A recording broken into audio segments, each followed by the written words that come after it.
Oke, Assalamualaikum warahmatullahi wabarakatuh.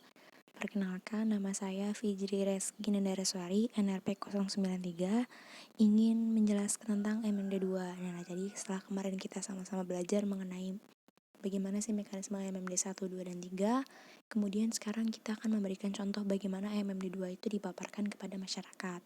Nah, jadi sebelumnya, perkenalkan kami dari kelompok MMD 2 kelas komunitas D, dan inilah contoh dari MMD 2.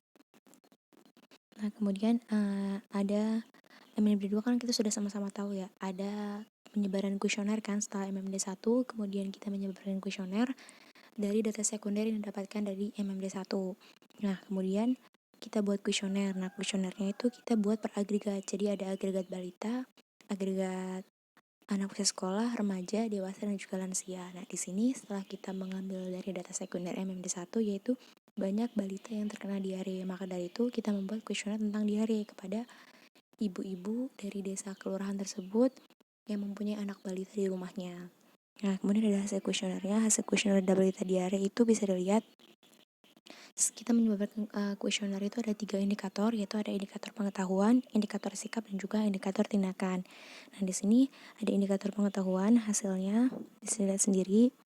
Kemudian ini persentasenya, yaitu 60% ibu, pengetahuan ibu dan balita mengenai diare itu baik, 40%-nya buruk. Kemudian ini ada indikator sikap, lalu kemudian ada ini persenannya hasilnya, kemudian ada indikator tindakan. Nah, jadi kita menyampaikan kepada masyarakat. Jadi begini ibu-ibu, setelah kita memberikan kuesioner kepada ibu-ibu semua yang kemarin telah kami sebarkan, inilah hasil dari yang ibu-ibu jawab gitu loh. Nah, kemudian persen-persenannya kita lihat bahwa tindakan ibu balita mengenai diare itu 25%-nya buruk dan 75%-nya baik. Nah, kemudian selain itu di MMD 2 juga ada 2 masalah. Jadi kalau misalkan di MMD 1 mungkin hanya 1 masalah, kita menambahkan 1 masalah kembali. Karena apa? Karena di MMD 2 kita butuh scoring. Nah, scoringnya itu kan beragregat nantinya. Nah, makanya kita tambahkan 1 masalah lagi, yaitu ada data sekundernya juga dan juga ada data primernya.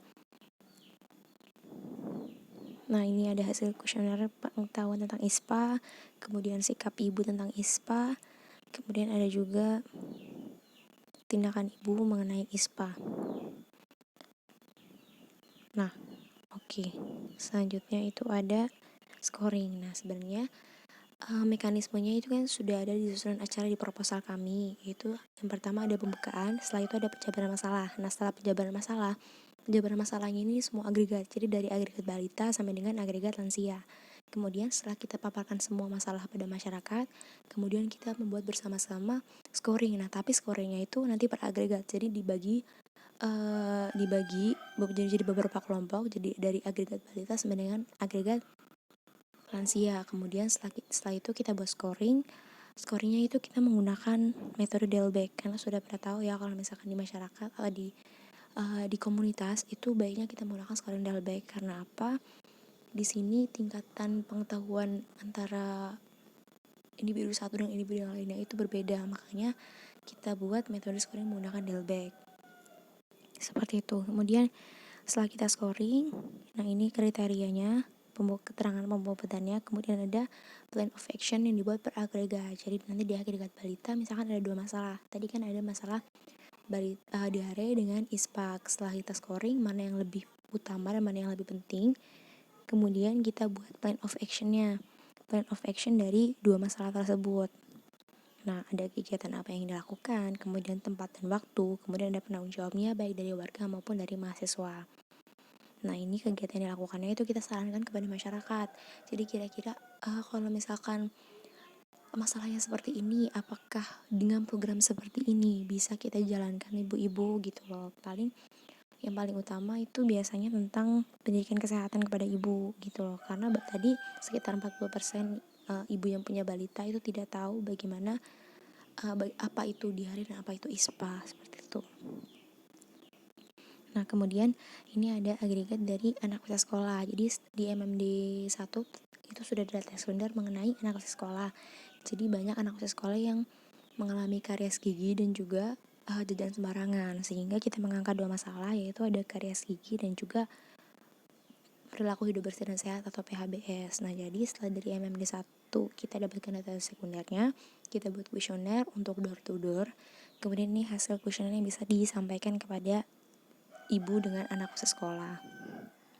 Nah, ini hasil kuesioner tentu aja ada dari indikator pengetahuan, kemudian ada persentasenya, ada indikator sikap,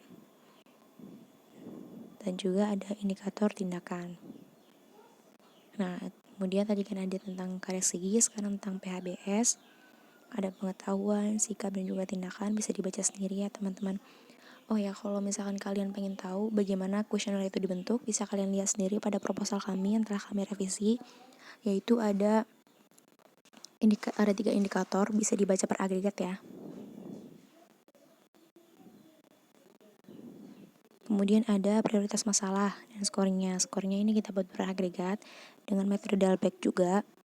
Kemudian ada plan of action dari scoring masalah tersebut. Setelah kita scoring, lalu kita berikan program, waktu dan tempatnya, kemudian kita bentuk juga penanggung jawabnya. Lalu ada PHBS. Nah, kemudian ada agregat kelompok anak remaja. Nah, ini ada hasil kuesionernya. Jadi di MMD 1 itu kan ada merokok. Jadi sekitar 60% itu remaja banyak yang merokok. Nah, kemudian kita buat indikator hasil kuesionernya. Ada indikator sikap, tindakan, dan pengetahuan. Kemudian ini ada yang belum ada di MMD 1, itu ada kesehatan reproduksi. Kita buat banyak remaja yang mengeluhkan gatal-gatal ke puskesmas, seperti itu. Ini ada hasil kuesionernya. Kemudian kita buat prioritas masalah dan scoringnya. Kemudian kita buat plan of action-nya bersama-sama. Nah, kemudian ini ada hasil kuesioner agregat dewasa, yaitu ada TB dan juga ada tentang HIV/AIDS. Ini kuesionernya bisa kalian lihat sendiri ya teman-teman di proposal kami. Ini ada hasil kuesionernya, karena ini di PowerPoint itu hanya tentang apa saja yang ingin kita sampaikan kepada masyarakat. Data-data hasil kuesioner telah kami sebar. Seperti itu. Kemudian ada HIV/AIDS, pengetahuan, sikap, dan juga tindakan. Kemudian ada scoringnya dan juga pembentukan POA. Setelah itu yang terakhir ada agregat lansia. Agregat lansia ada hasil kuesionernya juga. Kemudian lansia kita buat ada hipertensi dan juga asam urat. Setelah itu kita buat scoringnya, lalu kita buat bersama-sama plan of action-nya. Nah, kira-kira seperti itu dari MMD 2. Terima kasih, mohon maaf apabila banyak kesalahan. Sekian, Assalamualaikum warahmatullahi wabarakatuh.